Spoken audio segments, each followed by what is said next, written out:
Hello everyone and warmly welcome है आप सभी दोस्तों का आईएफएस के शानदार प्लेटफॉर्म के ऊपर। तो दोस्तों सीएसआर नेट का रिजल्ट लग चुका है और उसी के साथ साथ आईएफएस के बच्चों ने जो है वो इस साल बहुत ही शानदार परफॉर्म किया है। हर साल भी आईएफएस के बच्चे जो है वो बेहद शानदार परफॉर्म करते हैं। इस साल जो है कुछ और लेवल के ऊपर बहुत हटके जो है परफॉर्मेंस देखने को मिला है और लगभग आईएफएस के सारे बच्चे जो है इस एग्जाम्स को क्वालिफाई किया है और उसी के साथ साथ कुछ बच्चों ने जो है वो बेहद ही खूबसूरत रैंक के साथ इस एग्जाम्स को क्वालिफाई किया है। तो यकीनन उनकी जर्नी जो है वो शानदार रही है, मतलब बहुत ही बेहतरीन रही है। तो उसी के साथ साथ उनकी जर्नी में क्या अप एंड डाउन्स रहे, क्या हार्डवर्क रहा, डेडिकेशन रहे, उनको पढ़ाई में क्या क्या दिक्कतें आई, क्या उनके मोटिवेशंस रहे, उन्होंने क्या स्ट्रैटेजी रही, क्या अप्रोच रही, उन सारी बातों के थ्रू जो है हम उनसे जानेंगे, उनके सुनेंगे।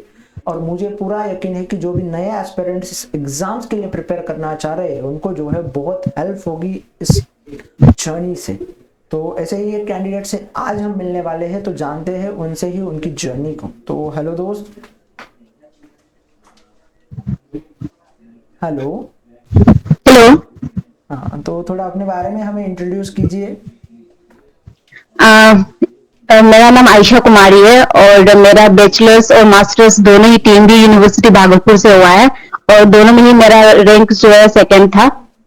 और उसके बाद मास्टर्स कंप्लीट होने के बाद ही जो है हम लाइफ कोर्स परचेज किए थे आईएफएस का और फिर वहां से मेरा तैयारी स्टार्ट हुआ था। और तैयारी के पहले भी हम एक अटेम्प्ट दिए थे जब हम थर्ड सेमेस्टर में थे, वो बस ऐसे ही था ट्राई के लिए। और तैयारी के बाद ये मेरा पहला अटेम्प्ट था और इसमें मेरा 68 रैंक आया जेआरएफ। आपका 58 रैंक आया, सही है मैम। 68 आया, ओके। तो आपने प्रिपरेशन किस तरीके से की थी इस एग्जाम्स के लिए? पहले तो हम कोर्स को फुल ऑन कंप्लीट किए नोट्स के साथ और साथ ही साथ जो संडे टेस्ट वगैरह मिलता था वो सब भी हम करते जा रहे थे। और एक नोट्स कंप्लीट होने के बाद ऑलमोस्ट काफी बार हम रिवीजन किए, बट मेरा पहला रिवीजन तो जो था तो उसमें हम 5 डेज 6 डेज करके दो दो सब्जेक्ट को रखे थे। मतलब एक टाइम में हम दो सब्जेक्ट लेके चलते थे, एक हार्ड और एक इजी करके। तो फर्स्ट रिवीजन में थोड़ा ज्यादा टाइम लगा था, फिर सेकेंड रिवीजन में कम दिन कर दिए, जैसे 2 दिन या 3 दिन में फुल यूनिट को कंप्लीट करते जा रहे थे। उसके बाद ऐसे करते करते 3-4 रिवीजन हो गया। तो लास्ट रिवीजन में तो ऐसा था कि एक दिन में एक यूनिट कंप्लीट हो रहा था मेरा, मतलब नोट्स का। और साथ ही साथ जब हम पहला रिवीजन कर रहे थे तो उस टाइम पे मेरा पीवाईक्यू भी साथ में चल रहा था। टोटल जितना भी पीवाईक्यू था वो हम सॉल्व करते जा रहे थे, जो टॉपिक पढ़ते थे उसका पीवाईक्यू भी हम उसी दिन सॉल्व कर लेते थे। और अगर कुछ पीवाईक्यू में इश्यू आता था या प्रॉब्लम आता था तो उसका भी हम उसी समय ढूंढ लेते थे कि क्या है, क्यों ऐसा है, क्या आंसर है, ऑप्शंस वगैरह सारा कुछ रिलेट कर लेते थे।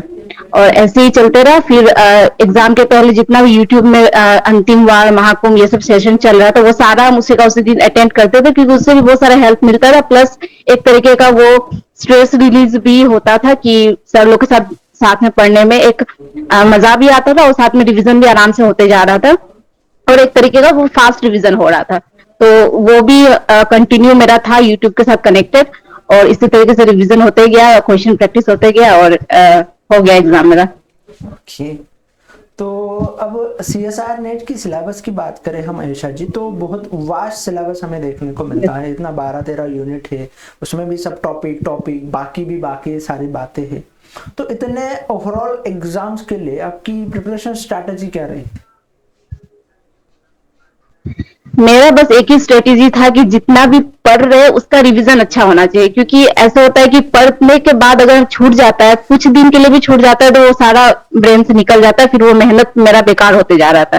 तो इसलिए मेरा एम ये रहता था कि अगर हम कोई चीज पढ़ रहे हैं तो वो चीज को रिवाइज करना ज्यादा जरूरी होता था, इससे कि कोई नया चीज हम और पढ़ रहे हैं। तो मेरा रिविजन मेरा जो बेस्ट स्ट्रेटेजी यही था कि हम रिवाइज ज्यादा कर रहे थे जो चीज को हम पढ़ रहे थे। और प्लस कंसिस्टेंसी तो होना ही होता है। कुछ कुछ दिन हो जाता है ऐसे कि पढ़ नहीं पाते या लो फील कर रहे होते, तो ऐसा मेरे साथ भी हुआ है कि कुछ कुछ दिन 1-2 दिन हम पढ़ नहीं पा रहे होते थे या फोकस नहीं होता था, बट वापस से खुद को मोटिवेट करके हम लग जाते थे उस चीज में और रिवीजन ज्यादा किए हैं और नोट्स को जितना हो सके उसको कंसाइज करने का कोशिश की है, कलरफुल पेन का यूज किया है कि अगर हम नोट्स खोले तो हमको पता हो कि हमको किस वक्त कहाँ क्या देखना है, कितना पढ़ना है। हम पूरा पेज पढ़ने का हमको जरूरत नहीं पड़ रहा था, हम हर चीज को हाईलाइट करके रखे हुए थे। तो ये हाईलाइट करने की वजह से ऐसा रिवीजन जो है मेरा वो आसान हो रहा था, और ऐसा नहीं हो रहा था कि हमको बोर हो रहा है कि हम बार बार एक चीज को पढ़ रहे। तो जितना बार भी हम रिवीजन कर रहे थे उतना बार हम अलग अलग कलर का पेन यूज करते थे और अलग अलग तरीके से हाईलाइट करते थे कि हमको जितना इंपॉर्टेंट चीज है या जो चीज हम भूल रहे हैं वो हमको पता चले। ओके, तो अब अलग अलग तरीके से हाईलाइट करते थे तो उससे जो है वो Yes, थोड़ा sir. हमारे ब्रेन में छप जाता है, हेल्प जो है वो हो जाती है। तो Yes, मुझे yes, sir. ये बताओ कि जब आपको इन 12 कितने यूनिट्स के साथ आप गए थे, पहले तो ये बात है। टोटल नोट्स मेरे पास टोटल यूनिट्स का हम प्रिपेयर किए थे, पढ़े हम सारा चीज थे, लेकिन बस एनिमल और डाइवर्सिटी का कुछ ही टॉपिक हम किए थे। एनिमल में एक दो टॉपिक या तीन चार टॉपिक ही छोड़े होंगे, जो कि जिससे कि ज्यादा क्वेश्चंस नहीं आते थे। और डाइवर्सिटी में बहुत कम किए थे क्योंकि उसमें बहुत सारा चीज ऐसा था कि ब्रेन में रखने का जरूरत था, और वो हम लास्ट टाइम में किए थे। डाइवर्सिटी को सबसे लास्ट में किए थे, और बाकी उसके इस 2 यूनिट के अलावा जितना भी यूनिट था उसको टोटल किए हुए थे अच्छे से। ओके, तो ये भी बहुत अच्छी बात है आपकी। तो मैं आपसे ये कहना चाहूंगा कि आपको सबसे इजीएस्ट यूनिट कौन सी लगी थी फिर। इजिएस्ट तो नहीं बोलेंगे, जो यूनिट हमको ज्यादा अच्छा लग रहा था वो था biochemistry, genetics, small bio, cell bio, developmental biology. तो ये सारा यूनिट हमको पढ़ने में भी अच्छा लग रहा था, इंटरेस्टिंग भी लग रहा था, तो इसलिए ये सारा यूनिट मेरे लिए थोड़ा इजी हो जा रहा था। सेल सिग्नलिंग भी अच्छा था मेरा, क्योंकि विशाल सर जिस तरीके का कंसाइज नोट्स हम लोग को दे दिए थे सिग्नलिंग का, मेरे पास 3 पेज में फुल सिग्नलिंग था। तो वो पेज हम कहीं भी लेके चलते थे तो 3 पेज में मेरा रिवीजन हो जाता था सिग्नलिंग का। तो मेरा नोट्स बहुत हम कंसाइज करने का कोशिश किए कि जितना छोटा हो सके, और मेरे लिए मेरा नोट्स हमको ही खुद समझ आता था क्योंकि वो इतना छोटा था, तो हम उसको जितना छोटा हो सके उतना छोटा करने का कोशिश किए। ओके, तो ये भी बहुत अच्छी बातें हैं आपने समझाई। उसी के साथ साथ आपने, मतलब मैं आपसे ये पूछना चाहूंगा कि एक आइडियल एस्पिरेंट्स की क्या स्ट्रैटेजी होनी चाहिए, कैसा डेली रूटीन होना चाहिए 6 महीने के लिए। डेली रूटीन सबसे पहले तो खुद का पता होना चाहिए कि किस समय में किसको पढ़ने में ज्यादा इंटरेस्ट आता है। जैसे मेरा है कि हम रात में ज्यादा अच्छे से पढ़ पाते थे, मतलब सुबह भी जग सकते हैं, लेकिन जो मेरा ब्रेन जितना एक्टिव रात को होता है तो उतना एक्टिव और समय नहीं होता था, तो हम उस समय को आइडियल चुने थे। तो रात को हम कोशिश करते थे कि रात के समय में अच्छे से हम पढ़े। और किसी के लिए भी ये जरूरी जानना जरूरी है कि किस समय वो अच्छे तरीके से अपना टाइम दे सकते हैं, सिचुएशन के अनुसार भी, क्योंकि आसपास बहुत सारे प्रॉब्लम चल रहे होते हैं, तो उसके अनुसार अपने लिए एक टाइम निकालना होता है। तो अपना एक रूटीन सेट करने के बाद कि किस समय में उसको पढ़ना है, उसको एक रूटीन बन जाने से वो आदत हो जाता है कि हर दिन आप उस समय आप बैठ के पढ़ रहे हो, क्योंकि आपको पता होता है कि इस समय हमको पढ़ना है।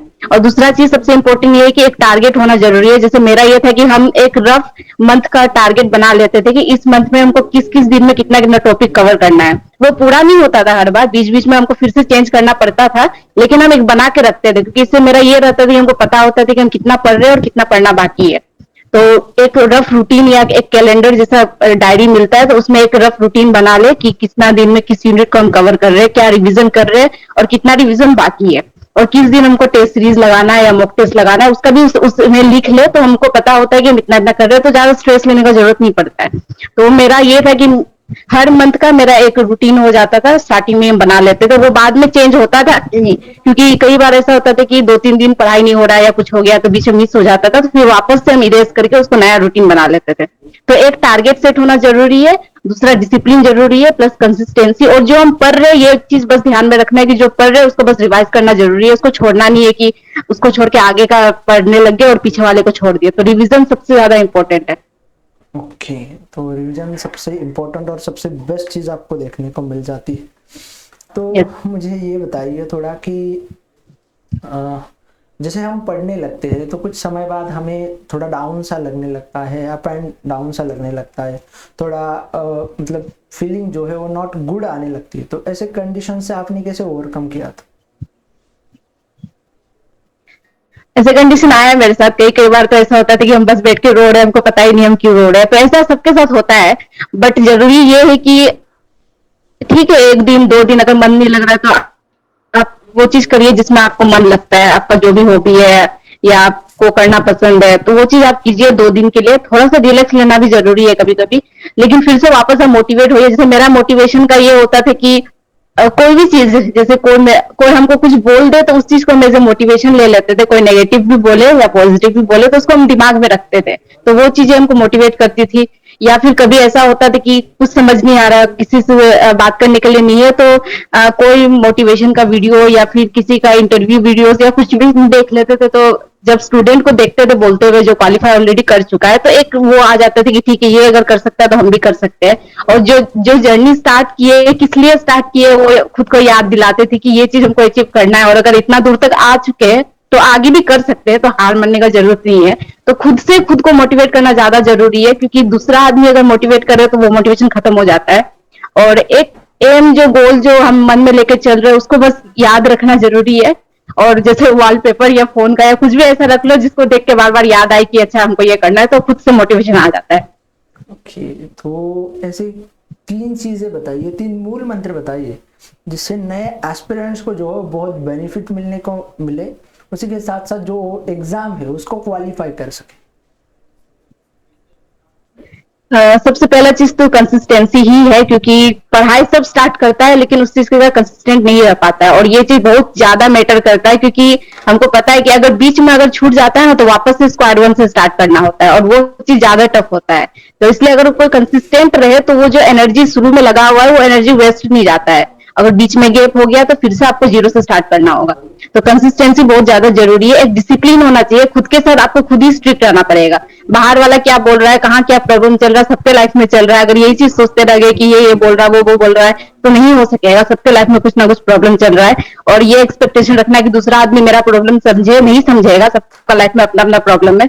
तो खुद का प्रॉब्लम को साइड में रखते हुए खुद के ऊपर स्ट्रिक्ट होना है, खुद के ऊपर एक रूल सेट करना है कि ठीक है हमको ये करना है तो करना है। तो डिसिप्लिन दूसरा चीज बहुत ज्यादा है जो जरूरी है, और पहला है कंसिस्टेंसी। और तीसरा जो है वो हम ये बोलेंगे कि खुद के ऊपर भरोसा रखना। खुद को सबको पता होता है कि वो क्या कर रहा है लाइफ में, उसको पता होता है कि क्या ये एग्जाम कर सकते हैं या नहीं कर सकते, तो खुद के साथ कोई झूठ नहीं बोल सकता है। तो अपने आप से बात करना, अपने आप को समझना कि क्या हम जो कर रहे हैं क्या हम ये कर सकते हैं, वो चीज जब खुद को आंसर मिल जाए तो वहां से मोटिवेशन भी मिल जाता है। और ये 3 चीज जब हो जाए तो आसपास क्या चल रहा है उससे कोई मैटर नहीं करता है। ठीक है, प्रॉब्लम होता है, लेकिन आपको एक समय निकालना होगा खुद के लिए, जहां आप कोई चीज के बारे में नहीं सोच रहे हो और सिर्फ अपने बारे में सोच रहे हो।